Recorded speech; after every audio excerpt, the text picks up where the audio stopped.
Hey students, as promised, I wanted to do a video for you guys on a couple of different things. But the main one is about chapter 6 and media kits, also fact sheets and some other things that go inside there, and why that's important, why we do that. So I don't know if I've shared this with you guys yet, but I'm a former reporter and anchor. And in that process, what's been really great is I've seen both sides of public relations. I've seen the side that is from the media perspective in covering stories, and then also from the PR perspective in sending the media information in hopes to get coverage for the organization that I worked for. So I can tell you as a former member of the media, that what we looked for when press releases and information like media alerts would come in was we looked for what is newsworthy about what they're even sending us and why would we cover it. Here's why that's relevant. So if you watch television news, which is what I worked in, you notice that the majority of the news in what is called the A block, which is the first about 10 minutes or so of the 30-minute newscast, is kind of death, destruction, and mayhem, because there's this phrase in the news called "if it bleeds, it leads," and sadly, that is very true. So unfortunately, some of the hardest hitting news is typically in that top block of the news. Now, then you start to see what we would call in the media as fluff or feel-good stories. You would typically see those closer to the weather blocks, a little bit later in the newscast. Very different in print, very different in radio, completely different in radio. But my point is this.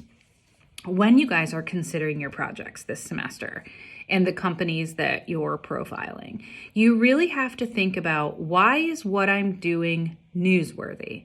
Think like a reporter. Put that reporter hat on and say, why would they care and why would they cover this? And then I want you to watch the news. I want you to watch television news over in the next couple of weeks, and I want you to see what I'm talking about. And you got to watch the whole newscast. You got to dedicate 30 minutes, okay?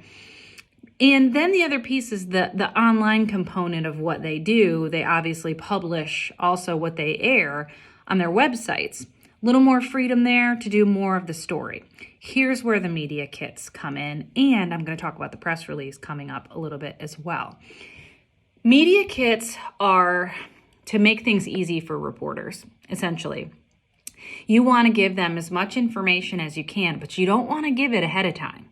You don't give the media kit ahead of the event that you're having to get the media to come to give coverage, because if you give it to them beforehand, then they won't even come and you'll get less coverage. You want to give them a reason to come to your press conference, come to your event that you're having to launch or give more information. The press release should be a piece of the media kit, or if you're just going to send out a press release by itself and you're not having an event, that's a good place. I'll give you an example. So CCMF is this coming weekend, right? So that's the Country Music Fest.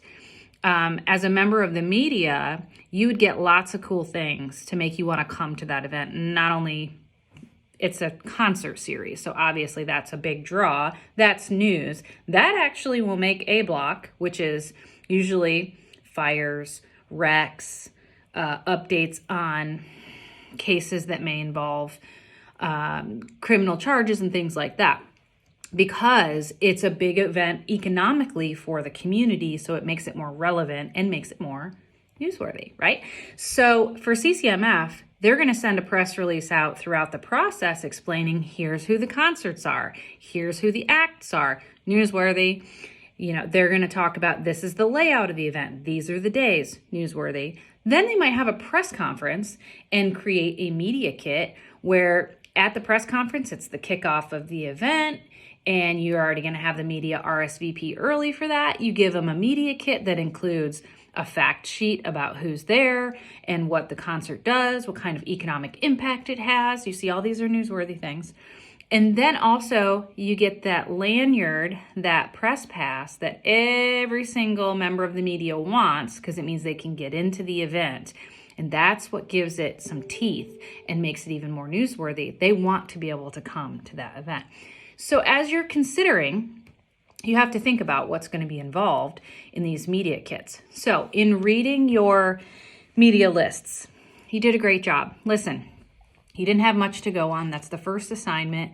The biggest area where I hit you on points was if you didn't do in-text citations and give credit where credit is due, like I asked you to, within the body. So for example, if you're a Grand Strand Humane Society and you took a bunch of information off the website and you didn't attribute it back to the Grand Strand Humane Society website and you passed those facts on like they were your own, technically that's plagiarism. So you need to make sure as you move forward towards the final project that you please put those in-text citations according to the Grand Strand Humane Society website X information, okay? Especially if you pull quotes. Make sure you reference those. The other thing too is, I mentioned this before, I'm going to mention it again. Your media list should only be people who could potentially cover you.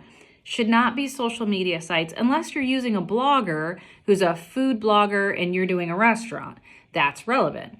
Okay, so you can't just say social media or, I'm going to put it on X website.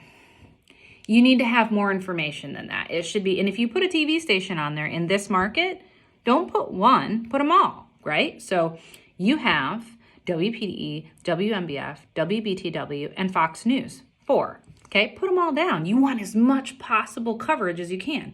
The Sun News is not the only newspaper in town. You got the Sun News, you got the Ori Independent, the Carolina Forest Chronicle, you have the Herald, the Laura Scene. You have them all. Use them all. You want to have as many people on your media contact list as you possibly can. There are at least 6 to 8 radio stations. List them all. There are multiple magazines. List them all. My point is this: as many possible media outlets as you can get. No one for your company should be on your list. Nobody.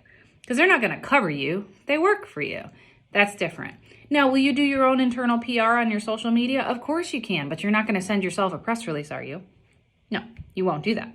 So I hope you understand a little bit where I'm going with this, because all these assignments tie together for the final project, and I want you to do really well. By the way, you guys have all picked fantastic companies and organizations. I am super excited to see where you go with this. The next writing assignment is your press release, and I will have a video for you on that very soon. Have a great rest of the week, and I'll be checking in with you.